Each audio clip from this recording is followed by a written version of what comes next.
दोस्तों, ये वीडियो उन लड़के लड़कियों के लिए है, उन नौजवानों के लिए है जो अभी स्टडी कर रहे हैं या जिनकी उम्र 14 से 26 साल के बीच है, जिनके अंदर भरपूर एनर्जी है, जिनमें मुश्किलों को हराकर कुछ भी कर गुजरने की क्षमता है। आज आप युवा हैं, आपके भीतर अद्भुत ऊर्जा है, जोश है, जुनून है। आप इसका इस्तेमाल करें स्टडी करने में, कुछ सीखने में, खुद को हुनरमंद, काबिल और सक्षम बनाने में। आज आपके पास वक्त है गलतियां करने का, उससे सीखने का, संघर्ष करने का और अपने लक्ष्य की ओर अपना कदम बढ़ाने का, उसे हासिल करने का। लेकिन अधिकतर नौजवान ये सोचते हैं कि यार इस उम्र में ऐश मौज नहीं करेंगे तो कब करेंगे, और फिर वे जवानी के इस जोश व जुनून को, इस एनर्जी को, इस कीमती समय को सोने में, मोबाइल पर सोशल मीडिया व गेम्स खेलने में और दोस्तों के साथ मौज मस्ती करने में ही व्यर्थ गंवा देते हैं। दोस्तों, जो नौजवान, जो स्टूडेंट्स स्टडी करते हैं, उनके ऊपर और कोई जिम्मेदारी नहीं होती है, क्योंकि उनके पेरेंट्स, उनके बड़े उनकी सारी जिम्मेदारियां उठाते हैं। उनके फीस, बुक्स, कपड़े, खाने पीने के सारे खर्च उठाते हैं। आपकी माता सुबह सबसे पहले उठ जाती हैं और देर रात को सबसे बाद में सोती है। ब्रेकफास्ट, लंच, डिनर बनाने व कपड़े बर्तन धोने में ही सारा दिन व्यस्त रहती हैं। आपके पिता ऑफिस में, फैक्ट्री में या खेतों में सुबह से शाम तक कड़ी मेहनत करते हैं ताकि आप अच्छे से पढ़ लिख कर अपने पैरों पर खड़े हो जाओ, कुछ बन जाओ और उनके बुढ़ापे का सहारा बनो। लेकिन आप क्या करते हो? उनके सामने दिखाने के लिए किताबें खोल कर बैठ जाते हो और उनके हटते ही फिर से मोबाइल पर लग जाते हो। आए दिन कोई न कोई बहाना बनाकर घर से निकल ही जाते हो। आज सौरभ ने जो नया मोबाइल लिया है उसकी पार्टी है, तो कल राहुल को जींस खरीदवाने जाना है। परसों किसी दोस्त की भांजी का बर्थडे है, तो नरसों कुछ और। भाई, एक बार दिल पर हाथ रखकर सोचो कि आप जो कर रहे हो क्या वो सही है? क्या आप ईमानदारी से उतना पढ़ाई कर रहे हो जितना आपके सपने को पूरा करने के लिए जरूरी है? जो आप बनना चाहते हो उसके लिए पर्याप्त है? आपको इन सब गैर जरूरी कामों में तो बहुत आनंद मिलता है, परंतु जो आपकी प्रायोरिटी है, प्राथमिकता है स्टडी, उसमें बहुत कष्ट होता है ना? दोस्तों, यदि आप भी ऐसा ही करते हैं तो आप अपने पेरेंट्स की आंखों में धूल नहीं झोंक रहे हो, बल्कि खुद को धोखा दे रहे हो, खुद के ही पैरों पर कुल्हाड़ी मार रहे हो। आज आपके ऊपर जिम्मेदारी नहीं है, आपके पास पर्याप्त समय है, फ्रीडम है पढ़ने का, कुछ करने का, गलतियां करने का, सीखने का। आज आप इस बहुमूल्य समय को नष्ट कर दोगे और कल को जब आपकी शादी हो जाएगी, बच्चे होंगे, आपके पेरेंट्स बूढ़े हो जाएंगे और सारी जिम्मेदारियां आपके कंधों पर आ जाएगी, तब क्या करोगे? तब आपके पास फिर से पढ़ने का, सीखने का समय नहीं मिलेगा, किसी स्टार्टअप को ट्राई करने का, किसी नए बिजनेस का जोखिम उठाने की हिम्मत नहीं कर पाओगे, क्योंकि तब आप अपने परिवार की छोटी छोटी जरूरतों को पूरा करने में ही जद्दोजहद कर रहे होगे।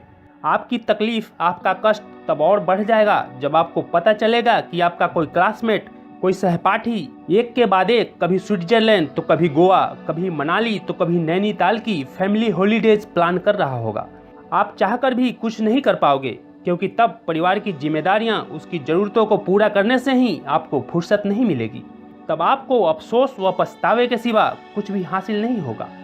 दोस्तों, हर एक इंसान के पास चॉइस होता है, आसान और मुश्किल में से किसी एक को चुनने का, और अधिकांश व्यक्ति आसान को चुनता है और उसी रास्ते पर चलता है जिस रास्ते पर सारी दुनिया चलती है, और फिर वह भी इस दुनिया के भीड़ का एक हिस्सा मात्र बनकर रह जाता है। यदि आप वो काम करते हैं जो आसान है तो आपका जीवन मुश्किल हो जाएगा, और यदि आप वो काम करते हैं जो मुश्किल है तो आपका जीवन आसान हो जाएगा। कहते हैं कि मुश्किलों से भाग जाना आसान होता है, हर पहलू जिंदगी का इम्तिहान होता है। डरने वालों को कुछ नहीं मिलता जिंदगी में, लड़ने वालों के कदमों में सारा जहान होता है। आज आपको 2 घंटे 4 घंटे दिल से पढ़ाई करना, कुछ नया स्किल सीखना, खुद को काबिल और बेहतर बनाने का थोड़ा सा कष्ट उठाना मुश्किल लग रहा है, और मोबाइल पर सोशल मीडिया व गेम्स खेलना आसान लगता है। दोस्तों के साथ चैटिंग करना, मौज मस्ती करना आसान लगता है।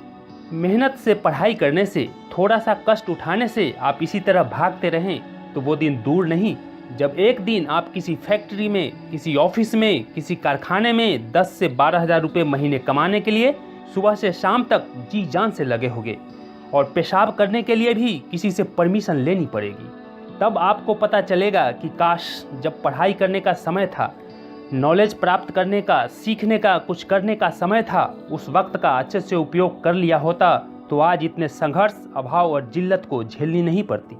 दोस्तों, मैं आपको डरा नहीं रहा हूँ, बल्कि जीवन की सच्चाई बता रहा हूँ जो जिंदगी ने मुझे सिखाया है, जो मैंने अनुभव किया है। डॉक्टर अब्दुल कलाम साहब ने कहा है कि हम सभी के पास एक समान प्रतिभा नहीं होती, लेकिन हम सभी के पास अपनी प्रतिभा को विकसित करने के समान अवसर होते हैं। कलाम एक गरीब परिवार में पैदा हुए थे, लेकिन उनकी सोच गरीब नहीं थी, उनकी सोच बड़ी थी।